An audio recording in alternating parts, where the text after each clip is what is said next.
सवाल आपकी स्क्रीन पर है कि बिजली का पर्यायवाची मुझे बता दीजिए साथियों क्या होता है। तो बिजली को साथियों दामिनी कहा जाता है। आंसर आपका ऑप्शन नंबर बी हो जाता है। निर्माण का साथियों विलोम बता दीजिए क्या होता है। अहित, कोमल, निश्चित या ध्वंस। मैं कहूंगा निर्माण का विलोम ध्वंस होता है और ध्वंस का विलोम पूछा जाए तो निर्माण आपको बताना है। उसके बाद देखिए खाली जगह वाले दो सवाल आएंगे साथियों आपके एग्जाम में एसएससी जीडी में। घोड़ा हिनहिना रहा है, तो घोड़ा हिनहिनाता है, बिल्कुल कूकता नहीं है, मिमियाता नहीं है, भौंकता नहीं है, घोड़ा हिनहिना रहा है। आंसर आपका ऑप्शन नंबर ए हो जाता है। उसके बाद देखिए अंगूठा दिखाना, इस मुहावरे का मतलब क्या होता है। मौके पर मना कर देना, हंसना, चिढ़ाना, अंगूठा दिखाकर हंसी। मैं कहूंगा मौके पर मना कर देने को ही कहा जाता है अंगूठा दिखाना। उसके बाद देखिए एक शब्द दे रखा है आगंतुक। आगंतुक का पर्यायवाची क्या होता है मुझे बताइए। तो आगंतुक पता किसे कहते हैं। अतिथि को कहा जाता है। अतिथि को सातु मेहमान भी कहते हैं, पाहुना भी कहा जाता है। पाहुना भी अतिथि को ही कहा जाता है, आगंतुक भी कहते हैं। अपने मुंह मियां मिट्ठू, इस मुहावरे का मतलब क्या होता है। अपनी प्रशंसा स्वयं करना। आपने देखा होगा कुछ लोग अपनी तारीफ खुद करते रहते हैं, तो उनको ही कहा जाता है अपने मुंह मियां मिट्ठू बनना। आंसर आपका ऑप्शन नंबर ए है, तो बिल्कुल करेक्ट है। सही वर्तनी वाले शब्द का चयन करिए। आपको बताना है अजन्मा कैसे लिखा जाता है। ये आजन्म गलत है, ये भी गलत है, ये अजन्म है, गलत है। अजन्मा ऐसे लिखा जाता है जैसे आपका ऑप्शन नंबर डी में लिखा हुआ है अजन्मा। उसके बाद देखिए अगला सवाल आपसे पूछा जा रहा है कि दिए गए वाक्य का वो भाग याद करिए जिसमें कोई त्रुटि है। युवक ही किसी देश को शक्ति का आधार होते हैं, गलत है साथियों। युवक ही किसी देश की शक्ति का आधार होते हैं, ये होना चाहिए। तो किसी देश की शक्ति, यहां पर की आना चाहिए। तो दिक्कत कहां पर है, दिक्कत यहां पर है, यहां पर है, तो यही आपका जवाब हो जाता है। दिए गए वाक्य में रेखांकित खंड को प्रतिस्थापित करने के लिए सबसे उपयुक्त विकल्प का चयन करिए। आज सुबह से बारिश हो रही है और बच्चा बारिशे में नहा रहा है। बारिशे थोड़ी ना होता है साथियों, बच्चा बारिश में नहा रहा है, ये होना चाहिए। तो बच्चा बारिश में नहा रहा है, ये यहां पर आएगा। आंसर आपका ऑप्शन नंबर ए हो जाएगा। उसके बाद देखिए आज प्रत्येक गांव में बंदरगाह, क्या गांव में बंदरगाह खोले जा रहे हैं। नहीं, या बंदरगाह या साथियों विश्वविद्यालय खोले जा रहे हैं, हवाई अड्डे में नहीं, मैं कहूंगा विद्यालय खोले जा रहे हैं प्रत्येक गांव में। तो आंसर आपका ऑप्शन नंबर डी हो जाता है। उसके बाद देखिए जो देखने योग्य हो उसके लिए क्या एक शब्द होगा, उसको दर्शनीय कहा जाता है, जो देखने योग्य हो, है ना। अगला देखिए साथियों अमृत का आपसे पर्यायवाची पूछा जा रहा है। तो अमृत के तो बहुत सारे पर्यायवाची होते हैं। अमृत को सुधा कहते हैं, सोम कहते हैं, अम्य कहते हैं, और उसके अलावा अमृत को पीयूष भी कहा जाता है। तो आंसर आपका अगर ए है तो बिल्कुल करेक्ट है। आंखों में धूल झोंकना, इस मुहावरे का मतलब क्या होता है। क्या इसको आंखों से धूल उड़ाना कहते हैं, घायल करना कहते हैं। नहीं साथियों, धोखा देने को कहा जाता है आंखों में धूल झोंकना। तुमने तो मेरी आंखों में धूल झोंक दिया, यानी कि तुमने तो मुझको धोखा दे दिया। जो देखने में प्रिय लगे उसके लिए एक शब्द क्या हो सकता है। तो उसको प्रियदर्शी कहा जाता है साथियों, जो देखने में प्रिय लगे। अगला सवाल है अपनी हत्या करने वाला। अपनी हत्या करने वाले को क्या कहा जाता है। मित्रघाती, पराघाती। नहीं साथियों, उसको आत्मघाती कहा जाता है, अपनी हत्या करने वाले को।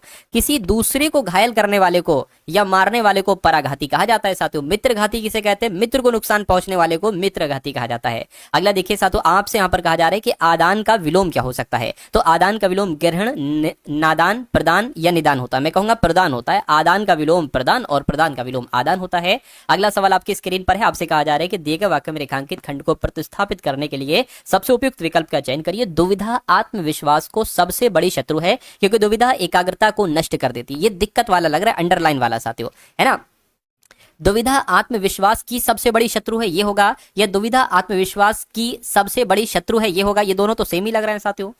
दुविधा आत्मविश्वास की सबसे, अच्छा यहाँ पर बड़ा लिखा हुआ है, यहाँ पर बड़ी लिखा हुआ है, ठीक है। तो ये नहीं होगा, बड़ी शत्रु है, ये आना चाहिए। यानी कि दुविधा आत्मविश्वास को नहीं आना चाहिए, दुविधा आत्मविश्वास की सबसे बड़ी शत्रु है, क्योंकि दुविधा एकाग्रता को नष्ट करती है। यानी कि इस सवाल का जवाब आपका ऑप्शन नंबर बी हो जाएगा। उसके बाद देखिए सही वर्तनी वाले शब्द का चयन करिए। प्रतिवर्ष कैसे लिखा जाता है। ऐसे नहीं, ऐसे लिखा जाता है साथियों प्रतिवर्ष। हाँ ऐसे ही तो लिखा जाता है साथियों। प्रति ये हो गया, वर्ष अलग हो गया, कोई दिक्कत नहीं। आंसर आपका अगर ऑप्शन नंबर बी है तो बिल्कुल करेक्ट है। आदि का विलोम आपसे पूछा जा रहा है। तो आदि का विलोम क्या होता है साथियों। आदि का विलोम देखिए आबादी लिखा है, आबादी का विलोम बर्बादी होता है। आरंभ का विलोम अगर आपसे पूछा जाए तो अंत होता है, लेकिन अगर आदि का विलोम पूछा जाए तो अनादि आपको बता देना है। नेक्स्ट नंबर का सवाल देखिए, विकास कहाँ कमाने वाला सदस्य है, या विकास घर कमाने वाला सदस्य है, विकास एकमात्र कमाने वाला सदस्य है। बिल्कुल साथियों, विकास एकमात्र कमाने वाला सदस्य है। आंसर आपका ऑप्शन नंबर डी हो। इतिहासकार ने 8 सुल्तानों का काल देखा था। ये बहुत बार आ चुका है साथियों। अमीर खुसरो ने 8 सुल्तानों का काल देखा था।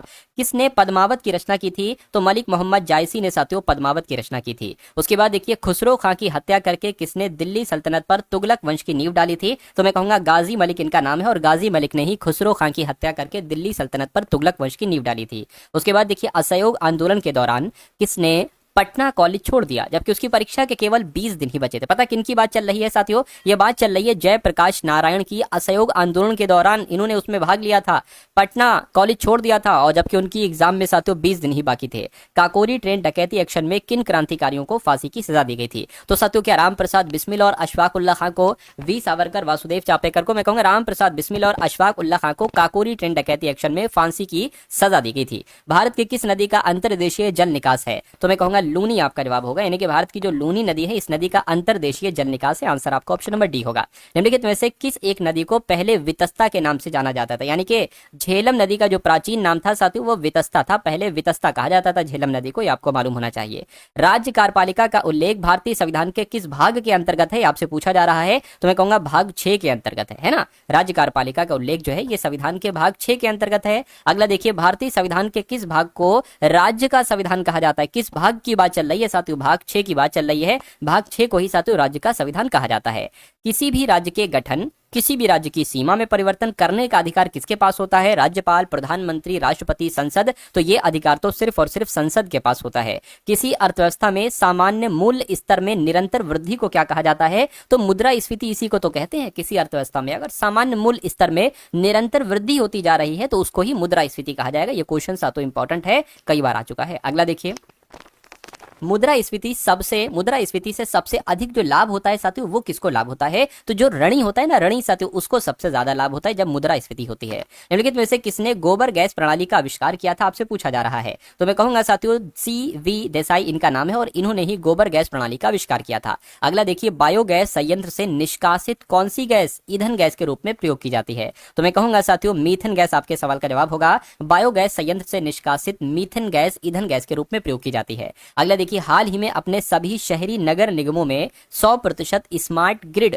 कवरेज हासिल करने वाला पहला बड़ा राज्य कौन बन चुका है? तो करंट अफेयर के कुछ सवाल साथियों देख लीजिए, कौन बन चुका है? मैं कहूंगा अपना उत्तर प्रदेश बन चुका है। मतलब अपने सभी शहरी नगर निगमों में 100% स्मार्ट ग्रिड कवरेज हासिल करने वाला पहला बड़ा राज्य उत्तर प्रदेश बन चुका है। अगला देखिए, किसे भारतीय महिला हॉकी टीम का कोच नियुक्त किया गया? ये क्वेश्चन भी साथियों बहुत इंपॉर्टेंट है। इनका नाम है शॉर्ड मारिन और शॉर्ड मारिन को ही भारतीय महिला हॉकी टीम का कोच नियुक्त किया गया है। जल्लीकट्टू 2026 इसकी शुरुआत कहां पर हुई है? तो ये कहां पर होता है? ये साथियों तमिलनाडु में होता है। ये बात आप लोग अच्छे तरीके से जानते हैं। अगला सवाल आपकी स्क्रीन पर है। आपसे कहा जा रहा है, आपसे यहां पर साथियों कहा जा रहा है कि ममादी डोम्बोया को किस देश का राष्ट्रपति नियुक्त किया गया है? किस देश का राष्ट्रपति नियुक्त किया गया है साथियों? गिनी का राष्ट्रपति नियुक्त किया गया है। किसको? ममादी डोम्बोया को गिनी देश का राष्ट्रपति नियुक्त किया गया है। आप लोग याद रखेंगे। उसके बाद देखिए, अगला सवाल आपकी स्क्रीन पर है। आपसे कहा जा रहा है, कहां जन विश्वास बिल 2026 को मंजूरी दी गई है? तो कहां पर दी गई है ये बात आपको यहां पर बताना है। मैं कहूंगा दिल्ली की अगर बात करते हैं तो दिल्ली में ही जन विश्वास बिल 2026 को मंजूरी दी गई है।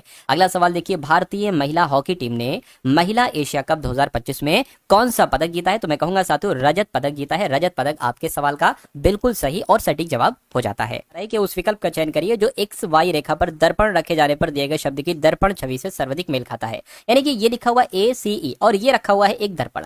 ये जो दर्पण में दिखेगा ये ACE कैसा दिखेगा? आप लोग को ये बात ध्यान रखना है, जो सबसे अंत वाला होता है वो सबसे पहले दिखाई देगा, यानी कि ई सबसे पहले दिखाई देगा। लेकिन ई का मुंह मान लीजिए दाईं तरफ है तो ई का मुंह जो दर्पण में दिखाई देगा वो बाईं तरफ दिखाई देगा। सी का मुंह भी दाईं तरफ है तो सी का मुंह भी बाईं तरफ दिखाई देगा। अच्छा, ए जैसा है, कुछ चीजें ऐसी होती है जो दर्पण में, जैसे मान लीजिए ए जैसा यहां पर दिखाई देगा वैसा दर्पण में दिखाई देगा, टी जैसा इधर दिखाई देगा वैसा सातु यहां दिखाई देगा। कुछ और चीजें, कुछ और भी लेटर होते हैं। अब ए जैसा यहां पर है तो ए वैसा यहां पर है। तो कुल मिला के ये कौन से ऑप्शन में है? मैं कहूंगा सातु ये तो मुझे किसी ऑप्शन में नहीं दिख रहा है। कोई दिक्कत नहीं सातु, टाइपिंग मिस्टेक, क्योंकि ये जो है ना ये इस टाइप का ए इस टाइप का सी होता नहीं है, इसलिए टाइपिस्ट भी कैसे सातों टाइप कर पाता। कोई बात नहीं। अगला सवाल आपकी स्क्रीन पर, उस संख्या को पहचानिए जो निम्न श्रृंखला से संबंधित नहीं है। यानी कि देखिए 2, 9, 28, अभी मैं आपको समझाऊंगा। 28 के बाद 64 और उसके बाद सातों 126 और उसके बाद 217 और उसके बाद सातों 344 और उसके बाद सातों यहाँ पर 513। आपको ये बताना है कि जो इससे संबंधित नहीं है। देखिए अगर हम यहाँ पर साथियों थोड़ा दिमाग लगाएं, ये 2 है, ये 9 है, ये 28 है, ये 64, ये 126 है। देखिए मुझे यहाँ से थोड़ा सा लग रहा है, मुझे इतना पता है कि 5 का क्यूब होता है 125, लेकिन यहाँ पर क्या है 126, यानी कि इसमें एक जोड़ा गया होगा। अगर हम 6 की बात करते हैं साथियों, 6 का क्यूब होता है 216, लेकिन यहाँ पर भी एक जोड़ा गया है, कोई बात नहीं। अच्छा 7 का क्यूब कितना होता है? 343 होता है, ये 344 है, एक जोड़ा गया है। 512 की अगर बात करते हैं तो ये 8 का क्यूब होता है, लेकिन एक यहाँ पर जोड़ा गया है। अब इसकी बात करें, ये कैसे क्या हो सकता है? ये साथियों 4 का क्यूब, यहाँ पर 65 आना चाहिए था, देखा जाए, क्योंकि 4 का क्यूब प्लस 1 65 आना चाहिए था। इसकी अगर बात करते हैं तो 3 का क्यूब प्लस 1, 3 का क्यूब 27 होता है, 28 है। इसकी अगर बात करते हैं साथियों 2 का क्यूब प्लस 1, और इसकी अगर बात करते हैं 1 का क्यूब प्लस 1, तो कुल मिला के सबसे अलग जो है वो ऑप्शन ये वाला 64 है। और 64 कहां पर लिखा हुआ है? 64 आपका ऑप्शन नंबर डी में लिखा हुआ है। तो ये भी सवाल आएगा इस कॉन्सेप्ट पर आधारित। उसके बाद देखिए एक सवाल आएगा, उसमें 4 नंबर्स लिखे होंगे, आपसे कहा जाएगा इन सब में जो सबसे अलग है, जो सबसे भिन्न नंबर है, उसकी पहचान करके मुझे बताइए। 196, 121, 256, 252। इन नंबर्स को मुझे देखकर मुझे एक चीज यहां पर याद आ गई। देखिए ये 14 गुणा 14 कहलाया जाता है, यानी कि 14 का स्क्वायर होता है 196। उसी प्रकार 11 गुणा 11 होता है, और 16 गुणा 16 होता है, यानी कि 16 का स्क्वायर है। लेकिन भाई साहब ये किसी नंबर का स्क्वायर नहीं है, 252। तो आंसर आपका जो जाएगा वो ऑप्शन नंबर 7 किसके साथ जाएगा? ऑप्शन नंबर डी के साथ जाएगा। ठीक है ना? चलिए नेक्स्ट नंबर का सवाल अब हम लोग देखते हैं। आपसे यहाँ पर कहा जा रहा है कि उस विकल्प का चयन करें जिसमें जोड़ी दी गई अनुरूप है। यानी कि देखिए सबसे पहले सी और डी लिखा हुई है, और यहाँ पर एच आई लिखी हुई, यानी कि इनमें जो संबंध है वही संबंध किस ऑप्शन में होगा? ऑप्शन नंबर ए में, बी में, सी में या डी में। इतनी सी बात आपको बताना है। देखिए मुझे ऐसा यहाँ पर लग रहा है जैसे कि सी जो होता है वो 3 पर होता है, डी 4 पर होता है, एच 8 पर होता है, आई 9 पर होता है। देखिए अगर 3 से हम 5 पर जाते हैं तो 5 बढ़ाया गया है, और 4 से 9 पर जाते हैं तब भी 5 बढ़ाया गया। तो इसमें बस आपको 5 का गैप देखना है। क्या यहाँ पर 5 बढ़ाया गया है? नहीं बढ़ाया गया है। यहाँ पर 5 बढ़ाया गया, बिल्कुल पी से यू हुआ है 5 बढ़ाया गया, और क्यू से वी हुआ है 5 बढ़ाया गया, यानी कि ये आपका जवाब हो जाएगा। बाकी इसमें 5 बढ़ाया गया है। देखिए जरा 9 से 13 हुआ है, 9 से 14 होता तो 5 बढ़ाया जाता, 11 से यहाँ पर भी नहीं। तो कुल मिला के आंसर आपका ऑप्शन नंबर क्या हो जाएगा साथियों? ऑप्शन नंबर बी हो जाता है। उसके बाद देखिए अगला सवाल आपसे कहा जा रहा है कि विद्यालय है, अध्यापक है और छात्र है, इनके बीच आपको क्या बताना है साथियों? एक जो सबसे बढ़िया आरेख बन रहा है वो आपको यहाँ पर बताना है। देखिए अगर मान लेते हैं साथियों विद्यालय आपका ये हो गया, उसमें अध्यापक भी होते हैं और उसमें छात्र भी होते हैं, तो कुछ ऐसा आरेख बनेगा, और ऐसा आरेख सिर्फ और सिर्फ ऑप्शन नंबर डी वाले में है। उसके बाद देखिए अच्छा सवाल आ गया, बेहतरीन कॉन्सेप्ट है। इस कॉन्सेप्ट पर आधारित आपका एक सवाल साथियों आपसे पूछा जरूर जाएगा, इसलिए बेहद बारीकी के साथ देखिएगा इस सवाल को, एक एक चीज समझने की कोशिश आप लोग करिएगा। आपसे यहां पर कहा जा रहा है कि 5 छात्र एक कतार में खड़े हैं। सुमन प्रणव के बगल में खड़ी है, लेकिन वह दीना के बगल में नहीं खड़ी है। कुमार राजू के बगल में खड़ा है, जो सबसे बाईं ओर खड़ा है। देखिए सबसे बाईं ओर खड़ा है, ये सबसे बड़ी चीज हमारे लिए है, सबसे बाईं ओर। देखिए 5 लोग खड़े हैं ना, तो 1 2 3 4 5, ये 5 लोग की जगह बना ली, और यहाँ पर एक लाइन कही गई है कि जो सबसे बाईं ओर खड़ा है, यानी कि यहाँ पर खड़ा है। जो का इस्तेमाल जो किया जाता है वो दूसरे वाले के लिए किया जाता है। पहला वाला कुमार है, दूसरा वाला राजू है, यानी कि राजू जो खड़ा होगा वो सबसे बाईं तरफ खड़ा होगा। और कहा गया है कि कुमार राजू के बगल में खड़ा है, यानी कि कुमार जो है वो यहाँ पर खड़ा होगा। ठीक है, कोई बात नहीं। और दीना क्या कहा? कुमार राजू के बगल में खड़ा है, जो सबसे बाईं ओर है, और दीना कुमार के बगल में नहीं खड़ी है, यानी कि दीना यहाँ पर नहीं खड़ी है। तो जाहिर सी बात है फिर दीना यहाँ पर होगी या फिर यहाँ पर हो सकती है दीना। अब शुरू से एक बार पढ़िए। सुमन प्रणव के बगल में खड़ा है, सुमन प्रणव के बगल में खड़ा है, लेकिन वह दीना के बगल में नहीं खड़ा, यानी कि सुमन जो है ना दीना के बगल में नहीं खड़ा है। तो एक ही हो सकता है साथियों, दीना को आप यहां पर बैठा लिए और सुमन को आप यहां पर बैठा लिए, है ना, ये हो सकता है। क्योंकि सुमन जो है ना प्रणव के बगल में खड़ा है, और प्रणव फिर यहाँ पर हो जाएंगे, प्रणव जो है ना वो यहाँ पर हो जाएंगे, लेकिन वो दीना के बगल में नहीं है सुमन। ठीक है, कोई दिक्कत नहीं। 5 के 5 थे, 5 के 5 बैठा दिए। बीच में कौन खड़ा है? मैं कहूंगा बीच में सुमन है। तो सुमन कहाँ पर है? ऑप्शन नंबर ए वाले में। तो जिनका आंसर ऑप्शन नंबर ए के साथ है तो बिल्कुल करेक्ट है। उसके बाद देखिए अगला सवाल है कि निम्नलिखित में से असंगत को आपको पहचानिए, वही सबसे अलग जो शब्द है उसके बारे में आपको बताना है। नीचे, आगे, ऊपर। देखिए नीचे और ऊपर और आगे कहीं ना कहीं एक सा लग रहा है, लेकिन छोटा बड़ा ये बड़ा एक अलग चीज हो जाएगी। तो कुल मिला के सबसे अलग आपका ऑप्शन नंबर डी वाला हो जाएगा। नेक्स्ट नंबर का सवाल, जैसे पिछला आपने देखा था ना, इससे पिछले का पिछला वैसा सवाल है, उसी कॉन्सेप्ट पर आधारित लग रहा है साथियों। एक साइकिलिंग प्रतियोगिता में 5 छात्रों ने हिस्सा लिया। रॉबर्ट मोनिश से पहले लेकिन गुंजन के बाद में आया। अनिल सुनील से पहले लेकिन मोनिश के बाद में रह गया। प्रतियोगिता किसने जीती आपसे पूछी जा रही है। सबसे पहले यहां पर देखिए रॉबर्ट मोनिश से पहले है, तो रॉबर्ट जो है ना वो मोनिश से पहले, इतना काम हम लोग कर लेते हैं साथियों। जो रॉबर्ट की अगर बात करते हैं ना साथियों, रॉबर्ट मोनिश से पहले है, रॉबर्ट जो है ना मोनिश से पहले है। ठीक है, रॉबर्ट मोनिश से पहले लेकिन गुंजन के बाद है। कौन? रॉबर्ट मोनिश से तो पहले लेकिन गुंजन के बाद है। देखिए गुंजन के बाद हो गया रॉबर्ट। अब उसके बाद अनिल सुनील से पहले लेकिन मोनिश से बाद में है, तो मोनिश से बाद में कौन है? अनिल है ना। क्या कहा गया है कि अनिल सुनील से तो पहले, यानी कि अनिल सुनील से तो पहले है लेकिन मोनिश से बाद में है। बिल्कुल सही बात है। प्रतियोगिता किसने जीती? तो मैं कहूंगा प्रतियोगिता गुंजन जी ने जीती। तो गुंजन आपके सवाल का बिल्कुल सही और सटीक जवाब हो जाएगा। उसके बाद देखते हैं नेक्स्ट नंबर का सवाल आपकी स्क्रीन पर आ चुका है। आपसे कहा जा रहा है कि कथन है और निष्कर्ष है, आपको बताने कथन के अकॉर्डिंग कौन सा निष्कर्ष यहाँ पर बिल्कुल सही है। देखिए साथियों, एसएससी जीडी की अगर बात करें तो बहुत पुराना एक्सपीरियंस है, पिछले 3-4 सालों से, समझ लीजिए 4 या 5 सालों से साथियों पढ़ा रहा हूं। हर बार बहुत सारे सिलेक्शन देता हूं टारगेट सिलेक्शन की मदद से, और ये समझ लीजिए इस बार मैंने अपनी मेहनत को बढ़ाकर 10 गुना कर दिया, यानी कि इस बार 10 गुना ज्यादा सिलेक्शन होंगे साथियों। और अगर आप वाकई में अपने सिलेक्शन को पक्का करना चाहते हैं तो चैनल को सब्सक्राइब कर लीजिए, बेल आइकन पर क्लिक कर लीजिए, टारगेट सिलेक्शन यही लोगों वाला है ना। चलिए, और ऐसी तैयारी करा दूंगा साथियों कि इस बार आपका ये पेपर बहुत आराम से क्रैक हो जाएगा। अभी तो एक क्लास है, मैं कहूंगा एक क्लास से आपकी तैयारी थोड़ी सी बूस्ट हो गई होगी। अगर आप 10 क्लासेस ले लेते हैं, 12-15 क्लासेस ले लेते हैं, तो देखिए आपकी तैयारी कहाँ की कहाँ जाएगी। तो बस साथियों शांति के साथ अपना काम करते रहिए, दुनिया आपके पीछे होगी, ये समझ लीजिए आप सबसे आगे होंगे। देखिए कथन की अगर बात करें, कुछ गुड़ियां फूल है, तो जैसे जैसे कहा जा रहा है वैसे वैसे करते जाएंगे। मान लीजिए गुड़ियां हो गई, और इतनी गुड़ियां, मान लीजिए कुछ गुड़ियां क्या है, कुछ गुड़ियां फूल है, ठीक है।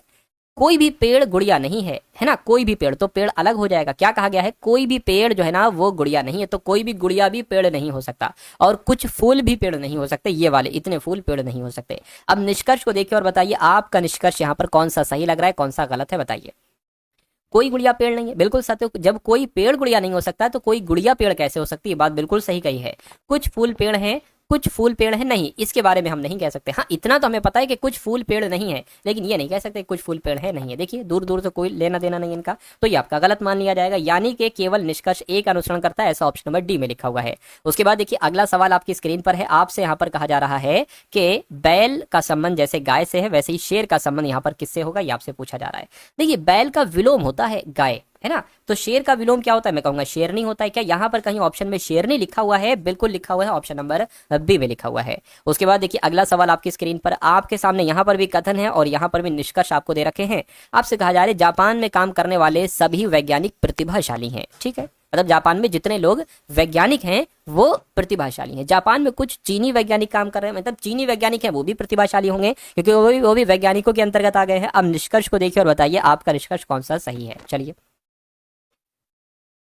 यहां पर अगर बात करें, कुछ कोई भी चीनी वैज्ञानिक प्रतिभाशाली नहीं, ये बात गलत है। देखिए चीनी वैज्ञानिक जापान में काम कर रहे हैं, है ना, जापान में कुछ चीनी वैज्ञानिक काम कर रहे हैं तो वो भी प्रतिभाशाली होंगे, लेकिन यहाँ पर कहेंगे चीनी वैज्ञानिक प्रतिभाशाली, तो ये गलत है। कुछ प्रतिभाशाली चीनी वैज्ञानिक जापान में कर रहे हैं, ये बात बिल्कुल सही है। सभी प्रतिभाशाली वैज्ञानिक जापानी हैं, है ना, सभी मतलब प्रतिभाशाली वैज्ञानिक जो है ना वो जापानी है, ये बात इससे इसका लेना देना नहीं है, संबंध नहीं, तो गलत हो जाएगा। कुछ चीनी वैज्ञानिक प्रतिभाशाली, ये भी सही हो जाएगा, यानी कि दूसरा और चौथा आपका बिल्कुल सही है, ऐसा ऑप्शन नंबर डी में लिखा हुआ है। अगला सवाल आपकी स्क्रीन पर है, देखिए इस सवाल को और बताइए आपका जवाब क्या होगा। आपसे कहा जा रहा है कि एक बैग में 1:3:5 के अनुपात में 25 पैसे, 10 पैसे, 5 पैसे के सिक्के हैं। यदि सब मिला के राशि 40 रुपए बनती है तो बताइए 5 पैसे के कितने सिक्के हैं। तो 5 पैसे के, ये 5 पैसे के कितने सिक्के हैं, 5 सिक्के हैं। तो कुल मिला के इसको अगर हम साथियों 1x को x मान ले, इसको हम 3x मान ले और इसको हम 5x मान ले, तो कहा जा रहा है कि 5 पैसे के कितने सिक्के हैं। तो आपको 5x के कितने सिक्के हैं, 5 सिक्के हैं। तो मैं कहूंगा आपको फाइनली 5x की वैल्यू बताना होगी। सबसे पहले आपको x की वैल्यू यहां पर निकालना होगी। चलिए ट्राई करते हैं, देखते हैं कैसे सवाल होगा। देखिए अगर मान लीजिए 25 पैसे का एक सिक्का है तो कितने रुपए हो जाएंगे। मैं कहूंगा साथियों यहां पर अगर बात करें 0.25x रुपए हो जाएंगे, ठीक है। 10 पैसे के 3 सिक्के हैं तो कितने रुपए हो जाएंगे, 0.3x रुपए हो जाएंगे। 5 पैसे के 5 सिक्के हैं तो 5 पंजे 25 यानी कि 0.25x रुपए हो जाएंगे। अच्छा ये कुल धनराशि जो बनती है आपकी वो 40 रुपया बनती है, तो 40 इनका योगफल आ जाएगा। अब इनको जरा जोड़ लीजिए, 25 प्लस 25 50 हो जाएगा, और ये आपका साथियों कितना हो जाएगा, है ना। देखिए 25 और सातों यहाँ पर आपका पॉइंट और यहाँ पर 3 आ जाएगा, 5 5 10 हो गया, ये आपका 6 7 8, यानी कि ये कुल मिला के आ जाएगा आपका 0.8x।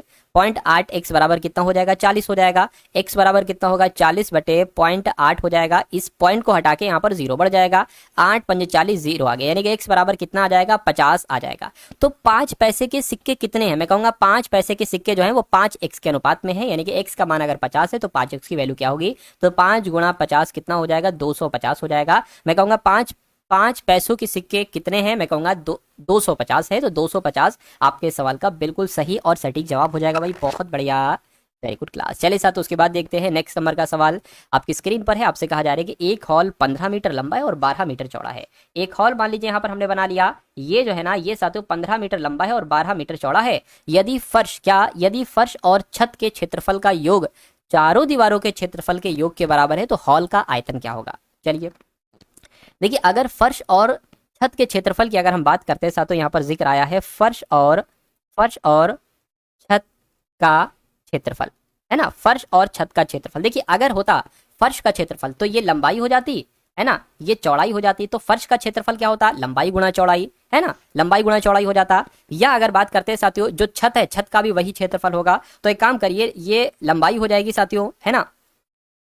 अगर बात करते हैं साथियों ये मान लीजिए क्या होगी, लंबाई हो गई और गुणा ये क्या हो गई, चौड़ाई हो गई। इसकी अगर आप 2 से गुणा कर देंगे तो हमें फर्श और छत का क्षेत्रफल मिल जाएगा, है ना, कोई दिक्कत नहीं। अब उसके बाद अगर बात करें चारों दीवारों का क्षेत्रफल हमें निकालना है, चारों दीवारों का क्षेत्रफल, क्या, चारों दीवारों का क्षेत्रफल, क्या सूत्र क्या होता है साथियों, 2L इंटू बी, यानी कि लंबाई गुणा चौड़ाई और गुणा यहाँ पर h हो जाएगा। इतनी बात साथियों क्लियर है, क्लियर है अगर तो बहुत अच्छी बात है। चलिए भाई, यानी कि ये दोनों चीजें बराबर हैं। क्या कहा गया, यदि फर्श और छत का क्षेत्रफल का योग, यानी कि ये चारों दीवारों के क्षेत्रफल के योग के बराबर है, यानी कि ये और ये बराबर हैं। अगर हम इसको मान ले साथियों L गुणा बी, लंबाई गुणा चौड़ाई बराबर 2L प्लस बी और गुणा h, यानी कि ये दोनों बराबर है, कोई दिक्कत नहीं है। अब यहाँ पर साथियों लंबाई कितनी दी गई है 15 और चौड़ाई कितनी दी गई है 12। यहाँ पर अगर बात करते हैं लंबाई चौड़ाई ये जुड़ जाएंगे तो कितना हो जाएगा साथियों, एक काम करिए गुणा करके 27 लिख दीजिए। और h, यानी कि h हमें अभी नहीं पता है तो h का मान हमें यहाँ पर निकाल लेंगे। जब h का मान निकल आएगा तो हॉल का आयतन बहुत आराम से निकल आएगा। लंबाई चौड़ाई ऊंचाई यही तो होता है साथियों हॉल का आयतन। चलिए ट्राई करिए, यहाँ से निकालिए साथियों। देखिए 2 से आपका 2 कैंसिल हो जाएगा और ये कितना आएगा साथियों यहाँ पर गुणा होके 15 गुणा 12 की अगर बात करते हैं तो 10 हो जाएगा, 3 हो जाएगा और 15 यहाँ पर आ जाएगा 0 8 1 180 यहाँ पर आ जाएगा, 180 बटे 27 आ जाएगा, ये h का मान निकलेगा।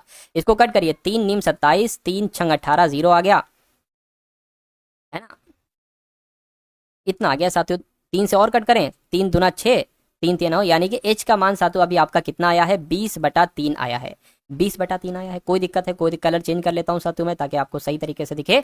अब यहां पर अगर हम लोग बात करते हैं साथियों, देखिए अब हॉल का आयतन क्या होता है, लंबाई गुणा चौड़ाई गुणा ऊंचाई। तो साथियों अब हमें ऊंचाई पता है, ऊंचाई ही तो हमें ज्ञात करना थी, हॉल का आयतन निकालना है हमें, यहाँ पर लिखा हुआ है। तो 15 गुणा 12 गुणा 20/3 हो जाएगा, 3 पंजे 15 हो जाएगा, और है ना, और 12 पंजे 60 हो जाएगा, 60 गुणा 20 कितना हो जाएगा, 6 दूना 12, यानी कि 1200 हो जाएगा। यानी कि हॉल का आयतन कितना निकलेगा साथियों, 1200 निकलेगा और 1200 आपके सवाल का बिल्कुल सही और सटीक जवाब हो जाएगा।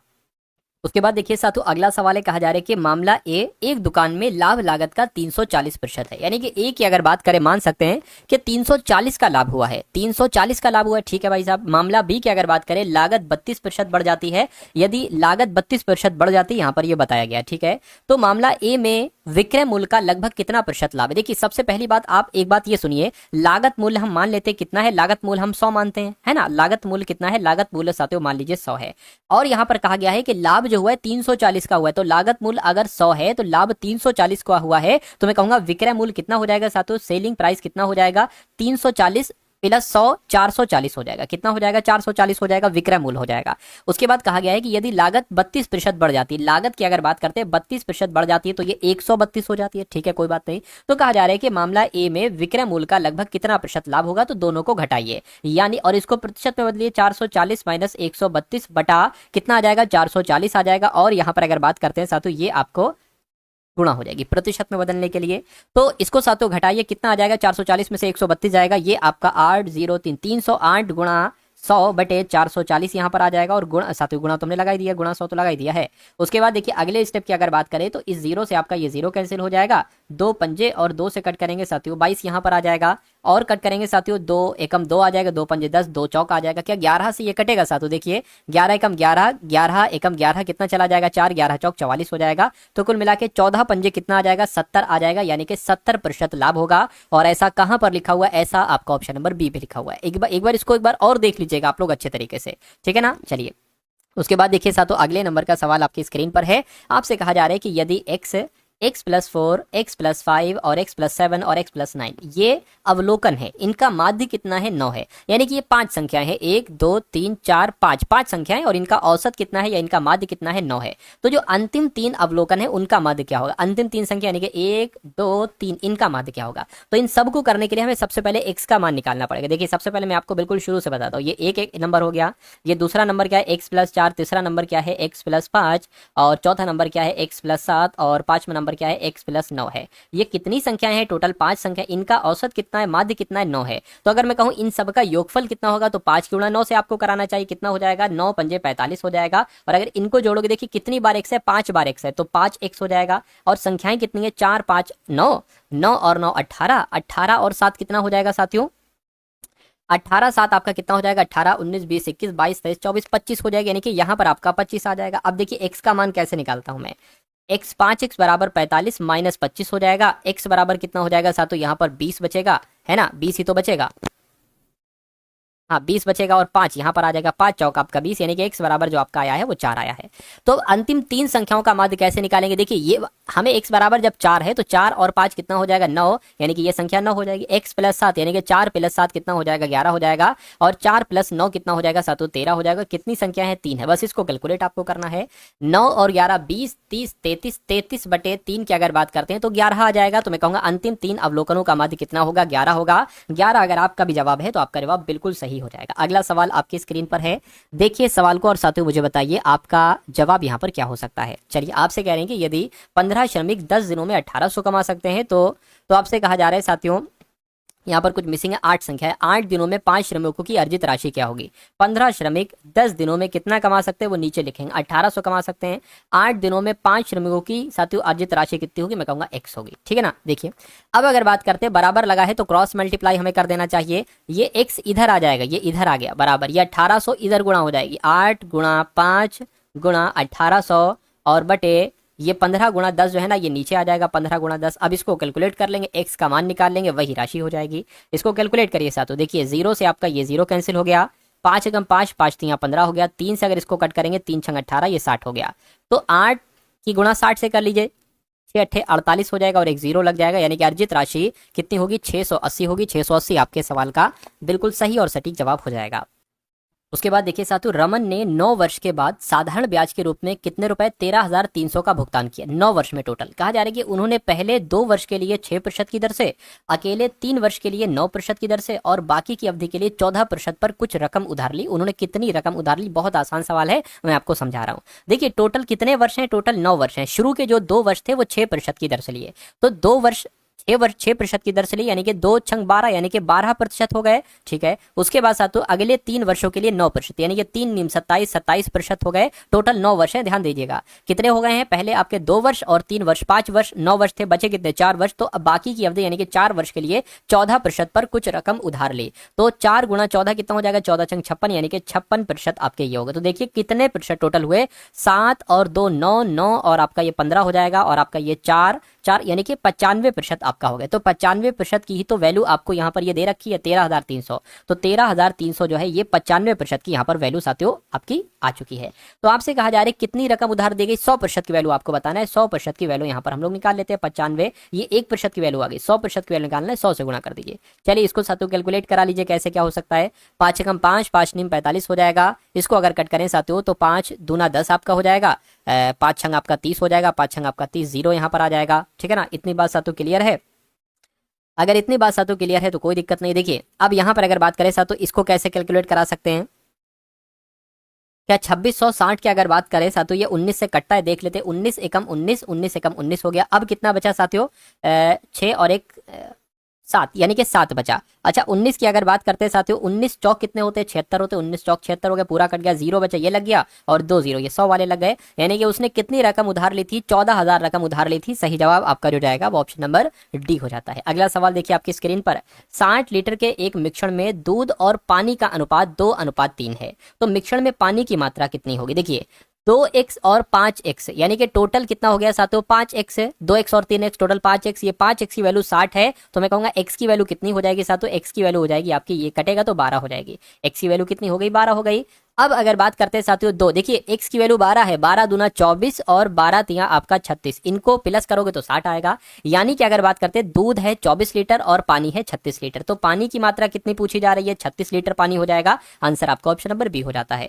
उसके बाद देखिए साथियों अगला सवाल और अंतिम सवाल आपकी स्क्रीन पर है, आपसे कहा जा रहा है कि 8 सेंटीमीटर त्रिज्या वाला एक वृत्त है, वृत्त का क्षेत्रफल है इसको 8 सेंटीमीटर आधार वाले त्रिभुज के क्षेत्रफल के बराबर है। यानी कि एक वृत्त है, क्या है, एक वृत्त है जिसकी त्रिज्या कितनी है, 8 सेंटीमीटर है ना। इस वृत्त का जो क्षेत्रफल है क्या है साथियों, इस वृत्त का जो क्षेत्रफल है वो किसके बराबर है, वो बराबर है साथियों एक त्रिभुज के क्षेत्रफल के। वो एक त्रिभुज के जो, और उस त्रिभुज का जो आधार है ना साथियों वो 8 सेंटीमीटर का है। ये इस त्रिभुज के क्षेत्रफल के बराबर है, ये इस त्रिभुज के क्षेत्रफल के बराबर है। तो वृत्त का क्षेत्रफल क्या होता है साथियों, पाई आर स्क्वायर, ठीक है ना, पाई आर स्क्वायर हो गया। और त्रिभुज का क्षेत्रफल कितना होता है, 1/2 हो जाएगा, और ये साथियों आधार हो जाएगा, और यहाँ पर क्या आ जाएगा, ऊंचाई आ जाएगी। तो अब देखिए पाई की अगर बात करते हैं तो साथियों यहाँ पर पाई हम पाई रखते हैं क्योंकि पाई यहाँ पर दे रखी है, आर नहीं, ये पाई होगी। तो पाई हो जाएगा, और आर वृत्त की त्रिज्या कितनी है साथियों, वृत्त की त्रिज्या यहाँ पर 8 है, तो ये आपका कितना हो जाएगा, 64 हो जाएगा साथियों। ये 8 गुणा 8 कर लेते हैं, बराबर 1/2 आ गया। आधार कितना है, आधार भी 8 है, ऊंचाई आपसे यहाँ पर पूछी जा रही है। इस 8 से एक ही 8 कैंसिल हो जाएगा, और ये 2 की गुणा 8 से हो जाएगी, यानी कि ये आपका 16 पाई हो जाएगा। तो ऊंचाई कुल मिला के आ चुकी है, ऊंचाई कितनी है, 16 पाई है। त्रिभुज की ऊंचाई लंबाई कितनी होगी, ऊंचाई की लंबाई 16 पाई होगी, 16 पाई सेंटीमीटर होगी। और ये आपके सवाल का बिल्कुल सही। और तो दोस्तों ये वीडियो आप लोगों को कैसी लगी कमेंट बॉक्स में ज़रूर बताएं। वीडियो अच्छी लगे तो वीडियो को लाइक करें, और चैनल पर नए हैं तो चैनल को सब्सक्राइब करें।